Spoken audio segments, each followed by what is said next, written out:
Thanks for staying with us, everyone. Earlier on, we mentioned that there's an update on the maternal health in Delta State, where the state government is reporting a notable achievement in reducing maternal mortality. Let's bring in Reproductive Health Coordinator, Delta State Ministry of Health, Dr. Francis Weyinmi. Thank you so much for joining us on the news this hour. Let's begin by understanding what the figures are, Doctor.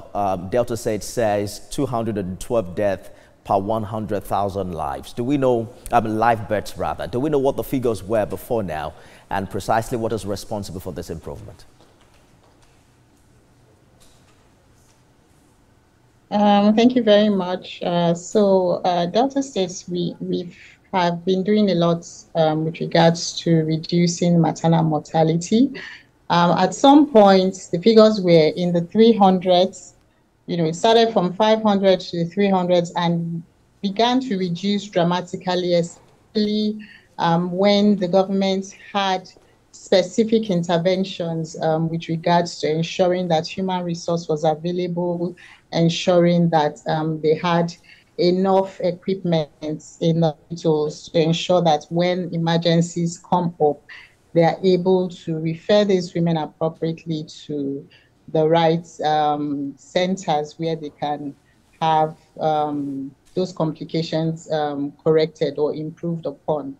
Hello, can you hear me? Yes, I can, Dr. Weyinmi. This report is tailored towards, it's for a period of time between 2021 and I believe 2023. What have we been able to identify as the challenges in the provision of primary health care, especially in Delta State, and what do you consider the way forward? So thank you very much. Just like any other parts of the world, the challenges that come with maternal mortality is, there are certain delays.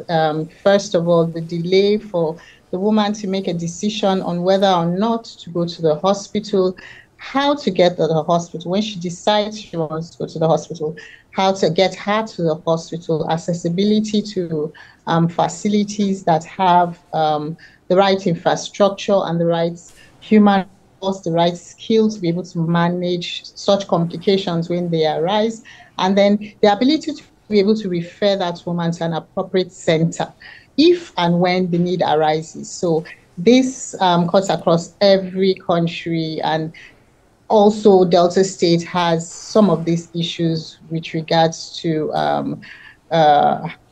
having women have accessibility. So the first thing is a woman needs to decide, recognize what the danger signs are when she's pregnant and be able to make that decision, because time is of the essence and the clock is ticking when a woman has. Well, once she's able to make that decision, yes, that there's something wrong and I need to go to the hospital, then she needs to be able to assess the facility where the appropriate treatments can be given to her, and have all the human resource and equipment and everything ready. So Delta State has made remarkable strides, to ensure that those issues are mitigated and that we have, sensitization all around to ensure that those women know what the danger signs. And the only way they can know this is when they attend antenatal care and they are educated on what to expect, what a normal pregnancy will present as, and what an abnormal pregnancy will look like. And so she's able to determine what is what, and then having those regular antenatal cares will also ensure that the woman knows, or a medical personnel is able to detect an abnormality as that when due. Dr. Francis Weyinmi, he's the secretary to the Response and Surveillance Steering Committee for Delta State. Thank you for the update there. Away from that story, everyone.